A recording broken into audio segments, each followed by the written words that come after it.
지금 제가 오른쪽 어깨, 팔, 의사 선생님처럼 비슷한 상황인데 더 심한 상황입니다.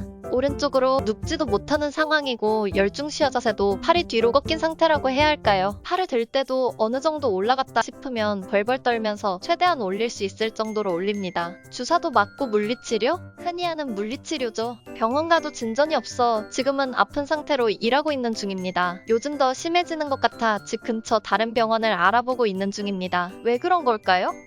문희준 증상은 어깨에 질환이 있을 때 나타나는 일반적인 증상이거든요. 야간통, 그 다음에 옆으로 두면 더 아프고, 팔을 들려고 하면 아프고, 특히 이 안으로 돌리는 이런 증상이 더 심해지는 것 같고, 치료를 하면 조금은 나은 것 같은데 활동을 하면 다시 아프고, 원인은 참 다양합니다. 어깨의 흔한 원인인 우리가 흔히 오십견이라고 하는 유착성 관절낭이요, 회전근개 파열, 석회성 건염 여러 가지가 있고요. 충돌 증후군 다 포함될 수 있겠습니다. 일단은 치료를 하는 게 물론 중요하겠죠. 환자분의 증상에 맞춰서 치료하는 게 중요하겠지만, 일반적으로 제가 보기에는 어깨 안에 힘줄과 관절낭 주변에 염증이 생겼고, 그 염증을 생기게 하는 원인을 찾아내는 게 중요하겠습니다. 힘줄의 손상, 파열 같은 손상이 있다든가, 석회성 건염이 있다든가, 오십견 유착성 관절낭과 같은 증상이 있어서 아프신 거면 병원에 와서 구조적으로 혹시 이상이 있는지 필요한 검사를 해보시고 이학적 검사를 해보고요. 거기에 맞춰서 치료를 하시는 게 맞을 듯 합니다. 환자분의 나이에 따라도 다르거든요. 환자분이 20, 30대 젊으시거나 40대 젊으시면은 아무래도 파열 이런 거보다는 석회성 건염이나 충돌 증후군, 유착성 관절낭 같은 염증성 질환의 가능성이 더 크고요. 혹시 그거보다 나이가 더 고령이시라면 회전근개 파열과 같은 가능성이 있겠죠. 그래서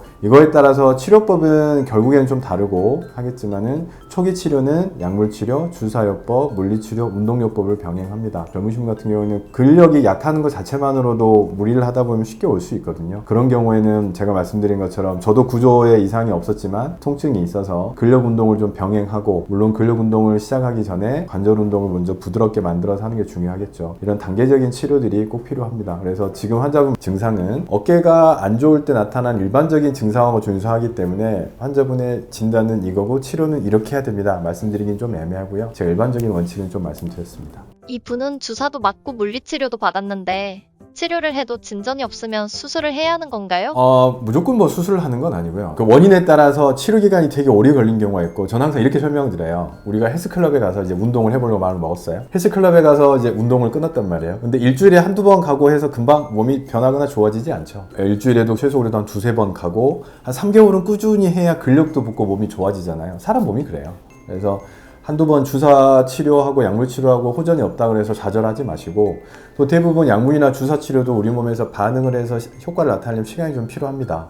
또 일시적으로 좋아졌다가 또 생활을 하거나 사용하면은 효과가 떨어진 경우가 많거든요. 그래서 좀 꾸준하게, 또 하나 제가 항상 강조드리는 게 새 걸로 바꿀 수가 없어요. 사람 몸은 기계처럼 바꿀 수가 없기 때문에 꾸준히 관리를 하고 필요하면 그때그때 맞춰서 치료, 관절 운동, 근력 운동 여러 가지 복합적으로 치료를 해서 오랜 기간 동안 건강하게 쓰실 수 있게 관리하는 게 무엇보다 중요합니다.